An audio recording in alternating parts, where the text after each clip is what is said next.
Nah, Bapak dan Ibu semua, alhamdulillah PT BES ya eh, apa namanya memasarkan produk Sigro ini ya, terutama produk ini adalah dengan narasi arah makro dan mikro campuran. Nah, ini produk ini alhamdulillah produk yang baru di launching ya, beberapa hari yang lalu. Insya Allah hari ini sudah standby bisa di order ya, karena kemarin perjalanan dan harus memasang barcode juga. Jadi produk ini alhamdulillah kalau kita lihat ini adalah pupuk yang mengandung nutrisi yang cukup lengkap. Ada hara makro primer dan hara makro sekunder serta 7 hara mikro elemen. Nah, Sigro ini adalah pupuk yang lebih mengarah kepada apa namanya teknologi slow release, ya hampir sama dengan base pump slow release. Nah, cuman kalau ini Sigro ini adalah gabungan antara fotosintesa dengan BSR adanya Sigro. Nah, pertanyaannya, Pak, apakah ini pupuk pelengkap atau pupuk pengganti? Ini banyak pertanyaan para mitra ya. Nah, pertama, kenapa di PT BES ada dua varian eco farming? Ya, apakah eco farming yang satu ini tidak bisa untuk digunakan di lahan yang lain? Nah, itulah salah satu pilihan setiap mitra PT BES harus mengarah ya, mengetahui yang namanya karakter-karakter dasar di dunia pertanian. Ada klimatnya ya, agroklimatologinya, ilmu tentang klimat ataupun cuaca yang ada di sekitar perkebunan sawit tersebut. Kemudian bagaimana pH dan lain-lainnya ya, itu berhubungan dengan apa namanya beberapa persyaratan di dunia pertanian ya kalau kita ingin melakukan budidaya pertanian. Nah, maka munculnya Sigro ini ya, ini bukan mengganti dan bukan pelengkap, tapi masing-masing punya SOP tersendiri. Bagi Bapak dan Ibu yang sudah mempraktekkan BSR dengan fotosintesa, dengan bisa meningkatkan kualitas hasil, dan sudah memiliki pangsa pasar sendiri, ya silakan lanjutkan. Nah, Sigro ini diproduksi ya khusus untuk perkebunan kelapa sawit dan tanaman keras lainnya, tanaman berbuah tahunan lainnya. Maka produk ini ya tadi ya disesuaikan dengan kondisi lahan, klimat, kemudian cuaca ya, kemudian ada salinitas ya, kemudian kandungan hara dan mineral dan lain-lain. Maka dari itu Sigro ini adalah tadi sudah saya sampaikan ya, ini salah satu produk di PT BES terbaru ya, per potnya bobotnya 2 kg. Jadi ini adalah teknologi slow release, dan kalau slow release yang base pump slow release itu kan berupa apa namanya berupa kemasan ya, yang dari kertas ya, ketika disimpan itu pun akan terurai ya. Nah, kalau ini Sigro ini berupa plastik, tapi tetap pemberiannya per titik lubang 20-30 cm dari pangkal pohon ya, kiri kanan, kemudian dipendam langsung tanpa campuran pupuk lainnya. Itu bedanya ya. Kemudian produk Sigro ini ya memiliki fungsi yang pertama menambah unsur hara pada tanah, meningkatkan atau menambah unsur hara dalam tanah. Karena tadi ya, yang namanya soil nutrient depletion, soil degradation yang terjadi, apa yang dipanen tidak sesuai dengan yang dikembalikan ke tanah. Maka setiap pupuk yang digunakan itu harus mampu memiliki yang namanya kandungan unsur hara makro primer, makro sekunder, dan 7 hara mikro elemen atau hara mikro esensial dalam tanah. Nah, salah satunya produk Sigro ini adalah produk yang memang bisa diaplikasikan ke berbagai komoditas tanaman, tapi dikhususkan sementara ini untuk tanaman kelapa sawit dan tanaman keras lainnya, yaitu tadi untuk menggantikan unsur hara yang hilang, terutama unsur hara mikro. Nah, ini yang ditampilkan, pertama menambah unsur hara pada tanah, yang kedua bisa memecah koloni pada tanah. Nah, sebetulnya lebih tepatnya bisa memecah, ya, memecah. Jadi tanah ini kalau sudah terkontaminasi ataupun di kawasan tersebut sudah mengandung yang namanya berbagai pupuk kimia anorganik, maka tanah tersebut akan jenuh. Sehingga ketika turun hujan, pH itu bersifat asam. Nah, disinilah fungsi Sigro mampu memecah koloni pada tanah sehingga pupuk dapat diserap maksimal oleh tanaman. Nah, berarti ada apa? Salah satunya seperti saya sampaikan, ada kandungan asam humat atau humic acid.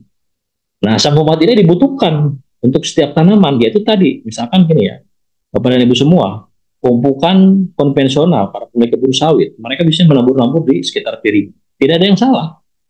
Cuma semakin sering diaplikasikan akan semakin terus bertambah dosis per pohon per tahunnya. Kenapa? Karena itulah yang namanya kelemahan penggunaan pupuk kimia anorganik. Maka kalau tidak diimbangi dengan pupuk-pupuk organik, tidak diimbangi dengan teknologi, maka pupuk yang diaplikasikan tersebut akan terus menumpuk sehingga yang terjadi pH bisa bersifat asam. Maka dibutuhkan salah satu tadi teknologi asam humat atau humic acid. Kemudian bisa mengubah zat yang tidak dibutuhkan pada tanaman menjadi zat yang dibutuhkan tanaman. Karena di lahan sawit itu banyak sekali ya, bayangkan dari 8 sampai 15 kg petani sawit mengaplikasikan pemupukan di lahan pertanian, di lahan perkebunan. Nah, pertanyaannya apakah yang 8 sampai 15 kg per tahun tersebut dikonsumsi semua oleh meris dan perakaran, oleh tanaman? Kalaupun iya, berapa yang dikonsumsinya? Dan berapa yang menjadi residu dan berapa yang menguap? Nah, maka dibutuhkan teknologi yang tepat ini untuk memanfaatkan berbagai residu kimia anorganik tadi, kemudian mampu juga melepas ikatan-ikatan logam berat yang misalkan ada unsur fosfor diikat oleh perum dan aluminium, nah itu bisa dilepas ikatan tersebut oleh asam humat yang ada pada SIGROW ini. Ya, jadi SIGROW ini adalah teknologi ya tadi gabungan BS dengan fotosintesis. Tapi masing-masing punya keunggulan. Ya. Jadi Bapak dan Ibu yang sudah mendapatkan testimoni penggunaan BS dengan fotosintesis bisa meningkatkan hasil, ya silakan lanjutkan. Yang SIGROW yang ingin meningkatkan hasil juga di lahan marginal. Lahan marginal itu ada lahan gambut, lahan pasang surut, ya, lahan lahan mineral, kemudian lahan-lahan miskin hara dan lain-lain. Nah, boleh dicoba SIGROW. Jadi masing-masing punya keunggulan sesuai dengan topografi, kemudian kawasan perkebunan sawit ini berbeda-beda. Bahkan para ahli sudah menentukan bahwa sawit itu ada tipe 1, tipe 2, tipe 3, dan tipe 4, dan tipe seterusnya. Itu tergantung daripada kandungan unsur hara yang ada di dalamnya. Nah, tipe 1 kategori adalah tanah yang subur. Ya, seperti itu. Nah, kemudian di sini cara menghitung kebutuhan SIGROW. Cara menghitung kebutuhan SIGROW ini yang pertama Bapak dan Ibu harus bisa menghitung, ya, bisa menghitung dan bisa menentukan berapa populasi pohon sawit per hektar. Ya, berapa populasi pohon sawit per hektar. Berapa populasi pohon sawit per hektar. Nah, populasi pohon sawit per hektar berbeda-beda, mulai dari 120 sampai 143. Ada yang bilang sampai 150, berarti dipadatkan. Nah, ini populasi per hektar ini tergantung dari panjang dan pendeknya pelepah. Panjang dan pendeknya pelepah. Kalau yang populasinya 120 pohon per hektar, maka di situ populasinya maksimal itu di 120 pohon. Kalau itu panjang kategori panjang pelepah pada salah satu varietas sawit. Ada varietas yang middle ya di pertengahan sampai 130 sampai 136. Nah, ada juga yang muat di 143 pohon, berarti itu populasi optimal untuk sawit yang memiliki pelepah pendek. Jadi maksimal sampai 143 pohon. Nah, kita harus ketahui dulu berapa populasi per hektar komoditas sawit dalam luasan kawasan 1 hektar dulu. Meskipun kita nanganin proyek 100 hektar, 1000 hektar, tapi tetap kita harus tentukan dulu supaya kita bisa nanti menghitung kebutuhan SIGROW-nya. Nah, kemudian kita harus juga mengklasifikasikan stadia umur tanaman. Nah, stadia umur tanaman ini ada yang kita sebut ada TM1, tanaman menghasilkan 1, tanaman menghasilkan 2, tanaman menghasilkan 3, sampai tanaman menghasilkan 4. Nah, sebelum TM1 ada yang disebut dengan TBM, tanaman belum menghasilkan. Itu pun dosisnya berbeda. Nah, sehingga nanti kita akan mengetahui kebutuhan SIGROW-nya ini. Ya, jadi cara menghitung kebutuhan SIGROW, ya, pupuk yang dalamnya ada teknologi slow release ini, maka yang pertama kita harus menghitung populasi per hektar. Dalam luasan 1 hektar ada berapa pohon? Mulai 120, 136, ada 143. Kemudian ada stadia umur tanaman, tadi TM1 sampai TM4. Nah, kebutuhan SIGROW-nya nanti bisa hitung setelah kita mengetahui populasi dan stadia umur tanaman. Nah, di slide berikutnya, ya, ini kita hitung. SIGROW ini diaplikasikan katakanlah untuk tanaman yang sudah produktif, mulai TM1, TM2, TM3, dan TM4. Ini sebuah istilah saja ya, supaya gampang mengingatnya. Nah, TM1, tanaman menghasilkan 1, kita patok mulai dari umur 5, bisa di umur 4 juga, karena ada umur sawit yang genja sekarang 4 tahun sudah berbuah. 4 atau 5 sampai 8 tahun. Nah, itu punya dosis per pohonnya, ya, itu membutuhkan 2 sendok takar. Nah, keterangan daripada 2 sendok takar ini penting. Jadi bukan 2 sendok makan, 2 sendok takar Sigro. Nah, 2 sendok takar Sigro ini berarti satu sendoknya itu 50 gram dikali 2. Berarti dosisnya untuk tanaman TM1 umur 5-8 tahun, 2 sendok takar setara dengan 100 gram per pohon. Ya, 100 gram per pohon. Nah, 100 gram per pohon ini hampir satu saset BSR yang berumur 5-8 tahun. Cuma kalau BSR kan dulu edukasinya 5-10 tahun, di atas 10 tahun 2 saset. Kalau ini lebih detail. Ya. Yang pertama, TM1 umur 5-8 tahun atau 4-8 tahun, dosisnya 2 sendok takar per pohon, setara dengan 100 gram, karena satu sendoknya 50 gram. Kemudian TM2, TM2 itu tanaman menghasilkan 2, kita patok umur 8-12 tahun, itu membutuhkan 3 sendok takar. Nah, 3 sendok takar setara dengan berapa? 50 gram dikali 3, setara dengan 150 gram per pohon. Nah, satu pouch ini ada 2000 gram atau setara dengan 2 kilo. Dan nanti kita hitung. Nah, kemudian TM3 umur 12-18 tahun. Jadi kalau ada yang sampai 15 tahun masuk kategori yang TM3 ini, dosisnya 4 sendok takar setara dengan 200 gram. 4 sendok dikali 50 gram setara dengan 200 gram per pohon.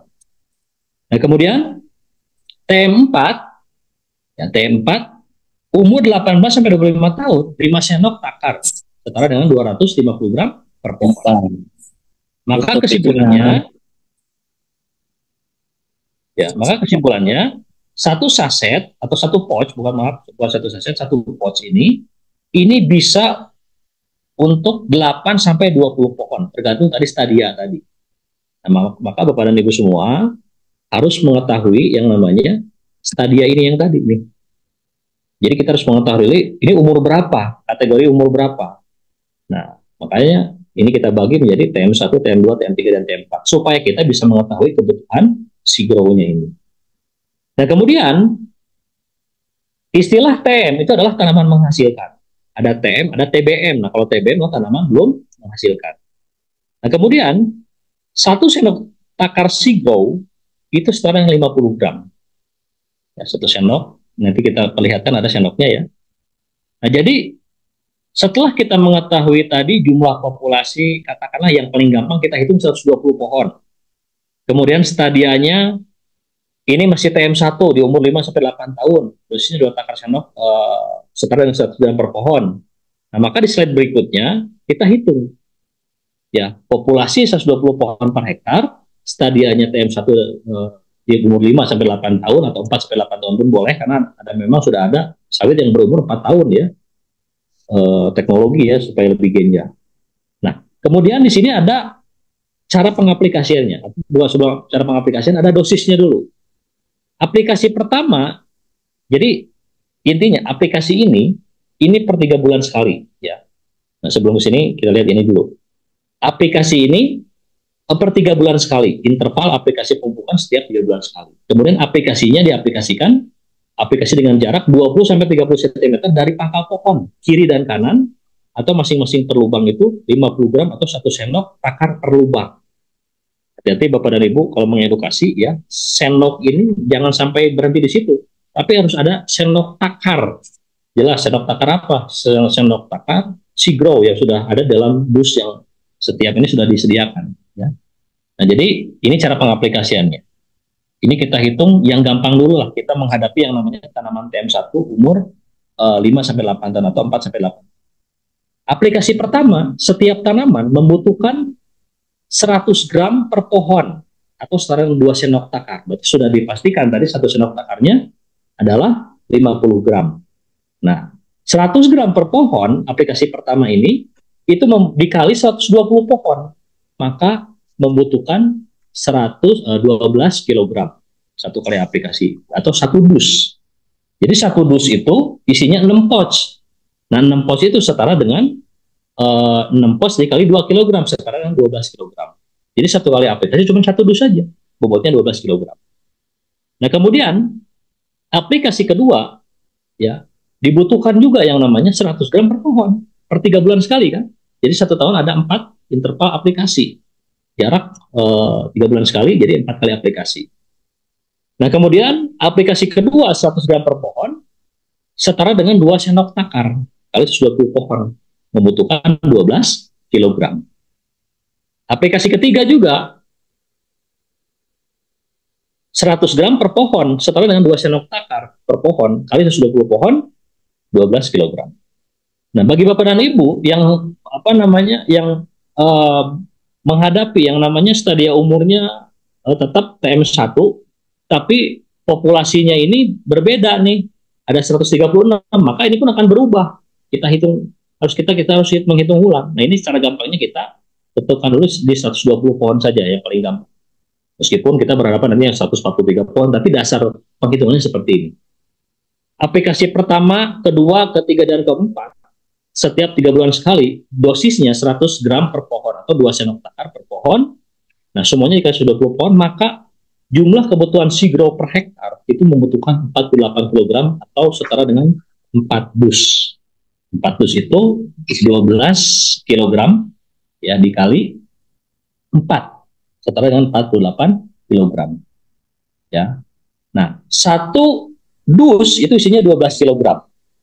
Ya, satu dus isinya 12 kg. Jadi dalam luasan 1 hektar, kalau kita sedang memprospek perkebunan kelapa sawit yang berumur 4 sampai 8 tahun ini ya, maka kita membutuhkan hanya 48 saja kilogram. Ini hampir setara dengan kebutuhan BSR ya. Bapak Ibu menghitung kebutuhannya sama, hanya di 48 kilogram saja. Nah, 48 kilogram atau 4 dus. Dan kemudian cara pengaplikasian tadi ini cukup mudah. Aplikasi dengan jarak 20-30 cm dari pangkal pohon, kiri dan kanan, masing-masing lubang itu 50 gram atau 1 sendok takar. Ya. Ini kalau stadianya umur 4 sampai 8 tahun atau 5 sampai 8 tahun, tergantung tadi ya. Tergantung stadia. Ada sawit yang sudah berumur 4 tahun berbuah, ada yang 5 tahun mulai gitu ya, beda-beda. Interval aplikasi pemupukan setiap 3 bulan sekali ini sudah menjadi keharusan, berarti ada 4 kali aplikasi setiap tahun sekali per hektar dan 4 kali aplikasi ya. Nah, maka membutuhkan 48 saja. Nah, kalau misalkan populasi masih tetap 120 pohon, cuman sudah masuk ke TM2 ya. Kalau hitungan masuk ke TM2, berarti di sini ada perubahan karena yang dibutuhkan adalah TM2 ini adalah umur 8 sampai 12 tahun itu membutuhkan 3 sendok takar atau setara 150 gram.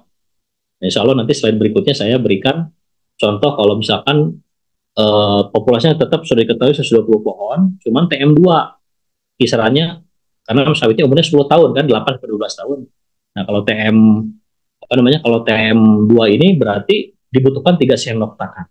Nah, cara hitung-hitungan kalau misalkan tadi populasi 120 pohon per hektar itu membutuhkan 48 kg atau dengan 4 dus, maka yang populasi 120 pohon yang berumur 8 sampai 12 tahun ya, TM2 berarti masuknya ini kita membutuhkan 150 gram per pohon atau 3 sendok takar 3 kali 120 pohon, 18 kg. 18 kg ini dikali 4 kali aplikasi setara dengan 72 kg atau setara dengan 6 dus. Ya. Jadi TM1, TM2, TM3 ini berbeda-beda, makanya kita harus mengetahui dulu tadi yang namanya populasi dalam luasan 1 hektar, kemudian selain daripada populasi kita pun harus mengetahui stadia umurnya. Ya, ini paling penting, harus dikuasai dulu oleh seluruh mitra PTBS sebelum kita mengeksekusi dan panen duit ya. Ya. Nah, kemudian kalau populasinya 120 pohon tetap cuman TM-nya TM3, umurnya 12 sampai 18 tahun. Tapi aplikasinya di sini 4 sendok takar setara dengan 200 gram, maka kebutuhannya setara dengan 96 kg setara dengan 8 kardus. Yaitu untuk luasan 1 hektar sawit yang berumur 12 sampai 18 tahun ya, stadia 3 ini atau TM3 ini. Nah, itu tinggal hitung nanti membutuhkan 8 kardus ini berapa biaya produksi. Kalau aplikasi yang keempat, umur 18 sampai 25 tahun, kita membutuhkan 5 sendok takar setara 250 gram per pohon. Maka di situ 250 gram setara 5 sendok dikali 70 pohon itu 30 kg kebutuhan untuk luasan 1 hektar. Maka 30 kg dikali 4 aplikasi setara dengan 120 kg atau setara dengan 10 kardus. Ya, satu kardusnya isinya 12 kg. Nah, itu cara penghitungan seperti itu bukan Ibu semua ya. Jadi silakan nanti screenshot dulu sebelum nanti saya bagikan ya slide ini untuk edukasi para mitra PTBes. Ya. Nah, jadi prinsipnya kita harus mengetahui dulu ini populasi luasan per hektar apakah 120 pohon atau 136 pohon atau 143 pohon. Bahkan ada yang menyampaikan ada 150 pohon juga. Nah, kita hitung aja semua. Sebelum kita berbicara puluhan ratusan hektar, tetap kita hitung 1 hektar dulu. Ya, supaya nanti kita bisa mengetahui kebutuhan si grow ini. Kemudian stadium umur tadi, nah ini stadium umur, ya kita harus mengetahui tanaman tipe TM1, TM2, TM3, atau TM4. Supaya kita bisa mengetahui dosis kebutuhan per hektarnya. Tadi sudah disampaikan, TM1 membutuhkan 4 dus saja, setara dengan 48 kilo. Kemudian TM2 membutuhkan 72 kilo, setara dengan 6 dus. Ya, kemudian TM berikutnya, TM3 8 kardus. Nah, kemudian populasi 120 pohon untuk TM4 itu membutuhkan 10 kardus. Ya, jadi hitungannya mulai dari 4, 6, 8, dan 10. Nah, ini tergantung dari umur stadia tadi. Ya. Nah, kemudian cara penghitungan ini harus dikuasai seluruh mitra PTBes, ya, supaya kita bisa menyimpulkan nanti seperti apa kebutuhan produk. Karena yang dibutuhkan oleh para pemilik kebun sawit, yang pertama ada hitungan efisiensi biaya dulu. Nah, yang kedua baru nanti efektivitas peningkatan hasil. Kalau efektivitas peningkatan hasil kan tidak mungkin belum dibeli tiba-tiba kita, oh nanti hasilnya sekian, tidak bisa. Maka semuanya harus dihitung berdasarkan efisiensi biaya dulu. Nah, kalau efisiensi biaya sudah didapatkan, maka sudah dipastikan nanti berikutnya adalah ada efektivitas peningkatan hasil. Ya. Nah, kemudian di sini, nah ini cara pengaplikasiannya. Ya. Ini cara pengaplikasiannya cukup mudah. Ya. Meskipun ini tidak ada suara, ya kita pantau saja cara pengaplikasiannya ya, teknik pengaplikasiannya. Jadi produk ini berdasarkan e-katalog 2022 kemarin sudah mendapatkan izin edar. Nah, jadi bagi Bapak dan Ibu yang baru bergabung, sebenarnya SeaGrow ini apa? Tetap SeaGrow ini adalah pupuk dengan teknologi dari Jepang yang lebih mengarah kepada teknologi slow release. Nah, pupuk slow release ini adalah pupuk yang memang diaplikasikan dengan menyediakan makanan selama 3 bulan. Jadi 1 sendok dosis atau 2 sendok per pohon setara 100 gram ini sama dengan halnya kita memberikan makan selama 3 bulan ke depan. Nah, ini setelah diaplikasikan ya SeaGrow produk ini ya diaplikasikan, nah, cara pengaplikasinya cukup mudah, 20 sampai 30 gram, 20 sampai 30 cm. Ya, bisa 1 cangkul atau 2 cangkul boleh. Nah, kemudian di situ kita ambil, di situ ada sendok takar. Nah, sendok takar ini volumenya ataupun bobotnya itu setara dengan 50 gram. Nah, ini 1 sendok takar. Jadi Bapak dan Ibu kalau mau mengedukasi atau yang sudah membuat slide, ya jangan lupa sertakan sendok takar SeaGrow, bukan sendok makan, nanti dosisnya jadi berkurang. Ya, ini 1 titik ya. Nah, kemudian 1 titik lagi ditaruh di depannya atau di belakangnya. Ya. Jadi 2 titik berbeda-beda.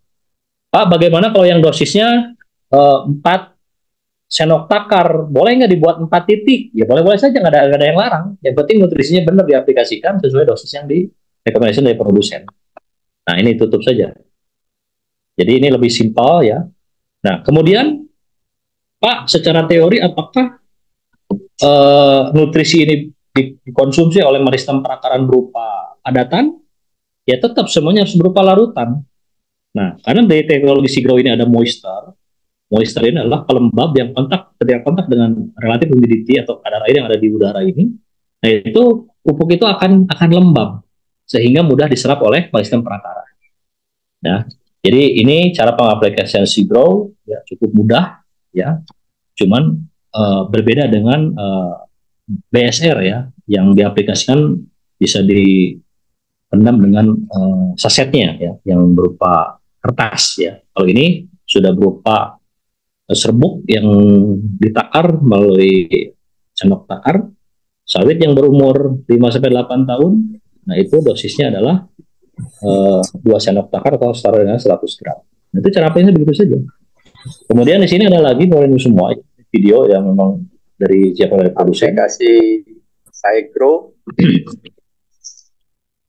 satu batang 2 sendok, tanggal 2 November 2023 di tanah semi gambut.